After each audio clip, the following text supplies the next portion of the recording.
back to a new video. Today we're playing This Is the Police. We've done a series on this before, but I didn't really go through with it. So we're starting over, and hopefully this will last a while. So I hope you guys enjoy. Let's go to work.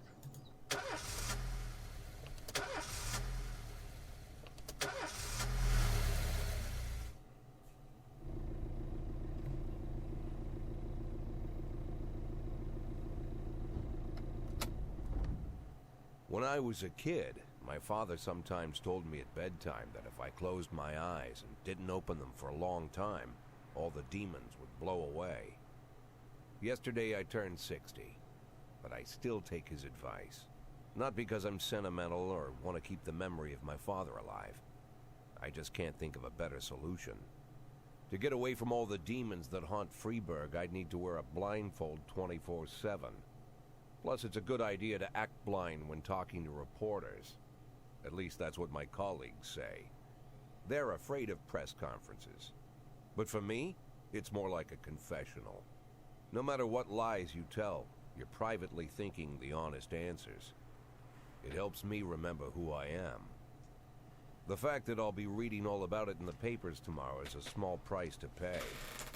Call it penance for the preacher.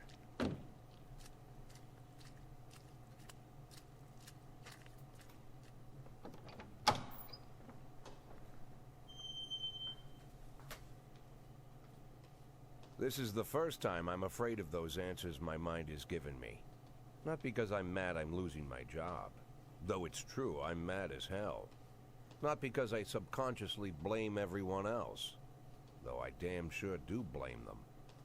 And don't even ask me what my next move is. I can't imagine. But even that doesn't scare me.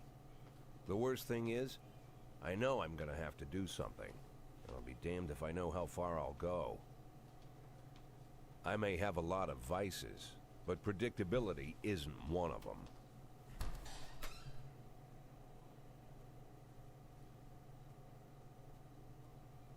I learned a long time ago how to drive away the swarming demons. But what do you do when they're trying to rip your soul from your skin? Shutting my eyes tight as I can. The best solution remains the same: play blind. I just hope the reporters think I was blinded by the camera flash.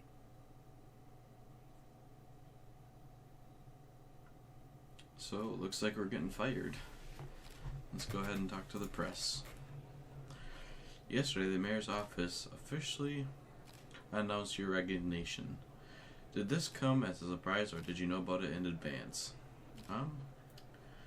Pretty sure it's a surprise. I thought I'd be working as a policeman for another 5 to 10 years. I just want to serve the city. I was surprised, of course. Do you already know the name of your successor? No, I don't. Of course not. I don't think the mayor's office knows it either. Ooh, bit of a roast. After the recent corruption scandal, your deputy, Francis Kendrick, said he was looking forward to resigning. If the mayor offered him the position, would that change his mind? I don't think so. I think he's made up his mind to leave. I don't see anything affecting that decision. Although Kendrick is acquitted, many still believe that the police are cooperating with the mafia. Do you have anything to say about this? If it helps the police. If a short-term agreement with the mafia helps us solve or prevent crime, of course we'd try to make the best of it. Do you think the personal relationship with the mayor could be the reason behind your retirement? Possibly. It is often difficult to say what guides policy decisions. Thank you. How's the back today, Mr. Boyd? Same as usual. How did the press conference go? You can read about it in the newspapers tomorrow. Don't let anyone in. Even Mr. Kendrick? Especially Mr. Kendrick.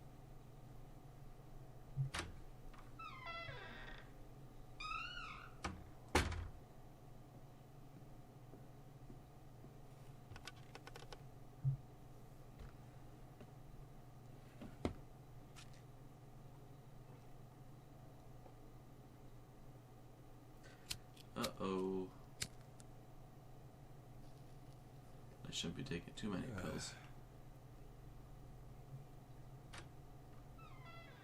As soon as I heard the door creak, I knew what face I'd see. When I tell Emma not to let anyone in, there's only one man it could be. Rude, arrogant, no warning. That's Mayor Rogers in a nutshell. What a jerk. White summer shoes, white socks, white shorts, white polo shirt, and the white smile of a hungry shark. Mayor Rogers enters every room like he owns the place. Even the floorboards under his feet sound like they're creaking an apology. He never shied away from the odd corruption scheme. It's like the devil walks behind him. In the movies, the villains controlling the city play golf with the judges. Rogers plays tennis with them instead. That's about the only difference. Jack, I was hoping to catch you after the press conference. You ran away so quick. There's no smoking at City Hall. No reason for me to hang around. Well, this morning I signed a ban on smoking in all public buildings. Soon you won't be able to smoke here either. Soon enough, I won't be here at all. That's what I wanted to talk to you about. The people of this city like you, Jack. The police chief of all people. Don't betray that, Jack. Don't get wrapped up in any schemes. Sit nice and quiet for the next 180 days, and you'll be remembered as a hero. That's the only thing that you still have left. Be the hero. Then how am I supposed to scrape together a retirement fund? You had a million chances to secure a luxury pension, one that even I would have envied, although I've never set aside any money for myself. I'm not planning to retire anytime soon.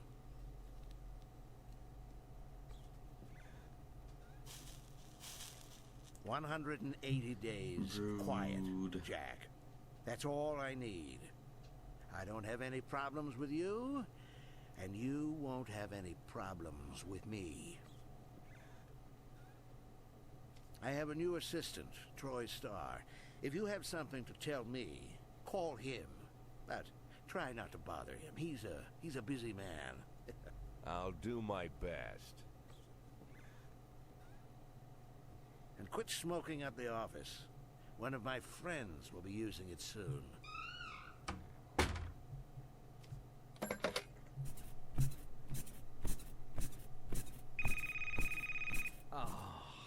I'm sorry, babe. Only the mayor has this number. Mr. Mayor? Yeah, is this Troy Starr? Yes? Go fuck yourself, Troy Starr.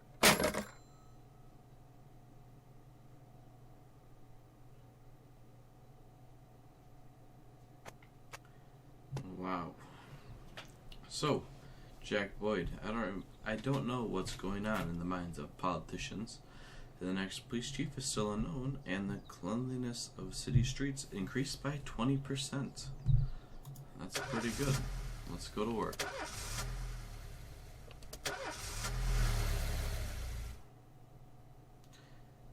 Cops don't use the police station cafeteria anymore. There's some kind of stigma against sitting shoulder to shoulder with your partners. Everybody just takes snacks from the machines or grabs a meal and hammers it down in the corner like a vulture on a corpse. The main thing? Don't look into anyone's eyes. Could be construed as an invitation to sit together. The only people eating here are ghosts.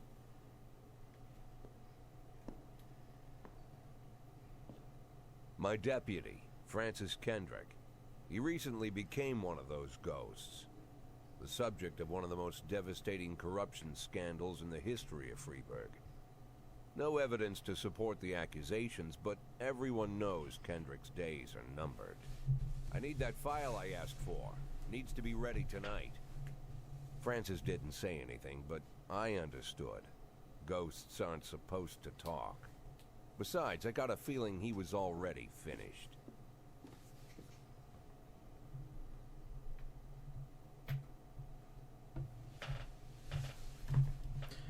we'll go ahead and do the tutorial here just for the sake of you guys watching. I already know most of it anyway, but we'll still do it.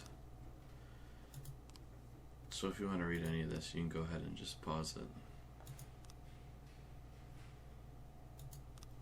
I'll just skip by most of it. Alright, so we have our Shift B here. Let's go ahead and start the first day.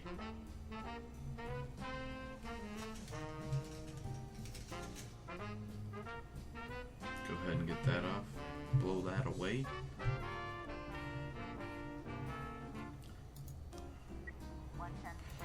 So, if you want to read those, just pause it. Let's go ahead and send Austin and Dabuski.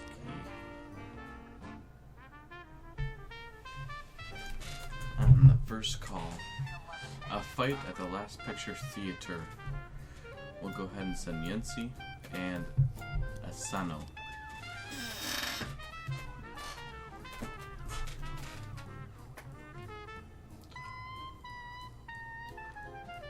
Got some nice tunes going.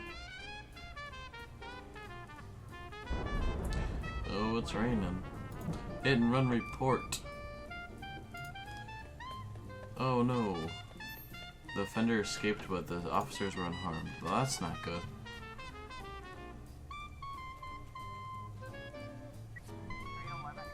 A fight report. Offenders caught, officers unharmed, and civilians unharmed. That is good.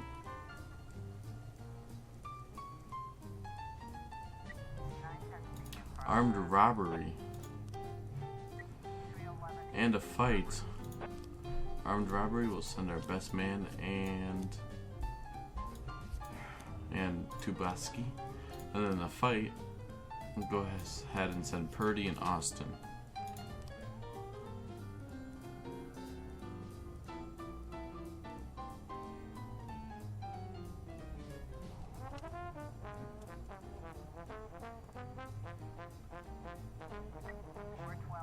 An assault in the ghetto, we'll send Yancy and Asano. And Price, you're just too old, man. Or woman. I don't really feel safe. Okay, so we have some choices here for the armed robbery. The vehicle in question is parked right outside the Brown residence. The sounds of moaning and loud laughter have been heard through the living room window. So we could knock on the door, say open up this please, sneak through open window, or turn on the silent loudspeaker and say that the house is surrounded. Let's do that. Oh, we caught him. Officers unharmed. And that is what we want. Fight report. Caught him and we're unharmed. That's another plus.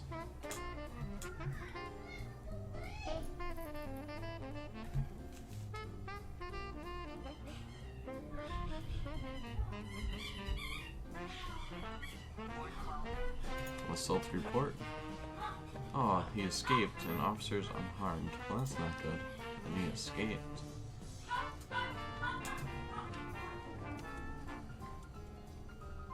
We had 2 escapes in one day. That's bogus. It looks like we can go ahead and end the first day. So, we go ahead and end it real quick. Used to be, when I asked Kendrick to stay late at the office, he liked to grumble and crack wise. Nowadays, he doesn't have the strength for it.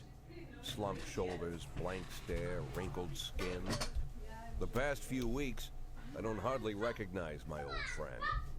In his younger years, he reminded me of a gallant royal officer in an old Kipling story.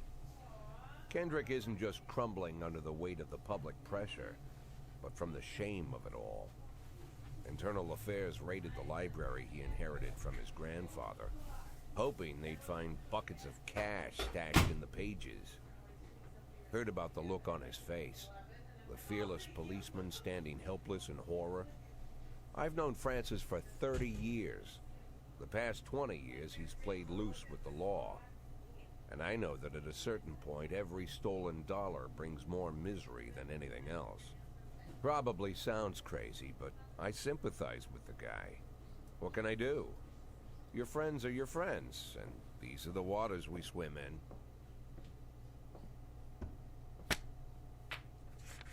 Called all of the people on that list today. Now they know you're in business, so you could get a call from any of them. You don't need to worry about any of them. I've cleared them all. And what kind of business are we talking here? It's nothing too serious, just like you asked. Should be just a few small favors. Payments will vary depending on the situation and who you're dealing with. How much are you looking to earn? $500,000. $500,000? Why not a whole million? Because everybody wants to take $1 million. Figured I'd try something different. $500,000 in 180 days? Well, you could earn it all above board if you netted all the big fish and hit all your bonuses. Never knew you for a fisherman. Well, you never got into my business, and I'm not trying to get into yours. But be careful about bringing in any other cops. Sooner or later, they'll put the finger on you. And one more thing, Jack.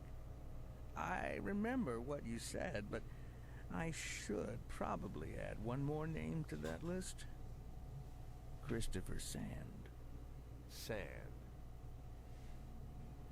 Ooh. Christopher G. Sand. Everyone knows the name, but few could tell you who he is. The old man stays away from the spotlight. Always wears old-fashioned jeans and knitted sweaters. Gives to charity. Rarely attends social events. An avid hunter, I hear. Even dabbles in poetry. You'd never guess he's the head of the oldest and most powerful gang in the city. Goes back as far as his great-grandfather. And Sand is strict about following the old rules. He rarely involves himself in commonplace murders and robberies. Hardly needs to intimidate anyone to get his point across. The people who work for him each have their sphere. They provide protection where needed, even work with the authorities when they want to make a deal. Meanwhile, Sand pulls the strings without getting his hands dirty. People sometimes mistake his quiet approach. A couple years ago, an arms dealer decided to expand its business without asking permission, and his whole family paid the price. In 4 weeks, Sand killed 31 people. Old men, women, even a few teenagers. And Sand's people made sure every paper reported it. Frank, I don't want to hear you say that name again. Jack, please, listen to me. I'm in with these guys. We agreed, Frank. That's not the kind of business I'm into. I don't go there. Never have, never will.